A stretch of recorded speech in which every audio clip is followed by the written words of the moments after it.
All right, so with something like this, I'll open it up, take all the leaves and the dust out, clean this coil, get all the dust out of that. This is what makes the system run really hot. So if anything, I'll just soap it, wash it, get all the gunk out, make it run like brand new. And then for this one, we're gonna acid treat because that one's getting old, but so it kind of looks like something like this.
All right, and for this, you can see how clogged up it is. So for the most part, we're just gonna close this hole so the water doesn't go down. It doesn't have to be crazy, but as long as it doesn't come piling down.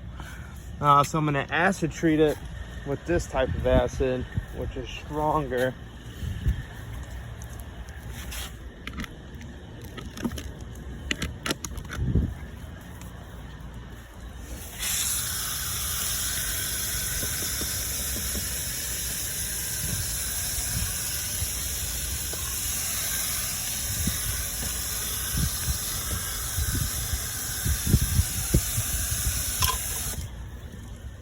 After like 20-30 minutes of it sitting, you can see, so this is the part that I just washed off, and you can see all the gunk just rinsing right out of it. So when we get this nice and clean, this thing will run a lot more efficient, and it will definitely blow a lot colder as well. And it won't put a strain on anything else because it's going to be running nice and clean.